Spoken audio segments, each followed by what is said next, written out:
কেন্দ্রীয় বাজেটে আমজনতার সেভাবে সুরাহা হয়নি বলেই মনে করছে ওয়াকিবহাল মহল। বাজেটের পর রেপো রেট দেখেও আমজনতার মুখে হাসি ফুটছে না। শুক্রবার আরবিআইয়ের তরফে জানানো হয় রেপো রেট অপরিবর্তিত থাকছে। ডিসেম্বর মাসে রেপো রেট কমিয়ে 5.25% আনা হয়েছিল, সেটাই বহাল থাকছে। ফলে গাড়ি, বাড়ি এবং অন্যান্য ইএমআই এ কোনো সুরাহা মিলবে না আমজনতার। 2 মাস অন্তর রেপো রেট নিয়ে বৈঠকে বসে আরবিআইয়ের মনিটারি পলিসি কমিটি।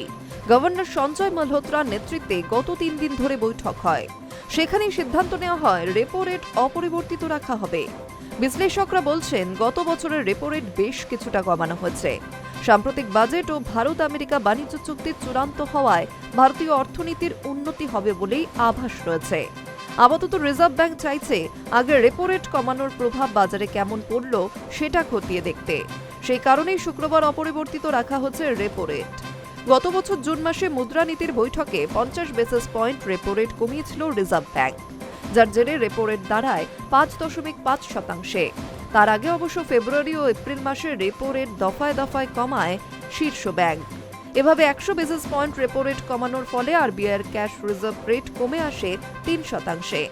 তার জেরে আগস্ট মাসে আর রেপো রেট কমায়নি আরবিআই, কিন্তু ডিসেম্বর মাসে 25 বেসিস পয়েন্ট কমিয়ে রেপো রেট 5.25% নামিয়ে আনা হয়। উল্লেখ্য, মুদ্রাস্ফীতির মোকাবিলা করতে গত বছর কয়েক দফায় বিপুল হারে রেপো রেট বাড়িয়েছে শীর্ষ ব্যাংক। 2022 সালের মে মাস থেকে 2023 সাল পর্যন্ত 250 বেসিস পয়েন্ট বেড়েছে রেপো রেট। তবে 2023-24 অর্থবর্ষে একবারও রেপো রেট বাড়ানো হয়নি। গত বছরের ফেব্রুয়ারি থেকে ছবিটা পাল্টেছে। পরপর 3 বার কমানো হয়েছে রেপো রেট। সেই পদক্ষেপ কতখানি সফল হলো সেটা যাচাই করতেই এবার রেপো রেট অপরিবর্তিত রাখল রিজার্ভ ব্যাংক।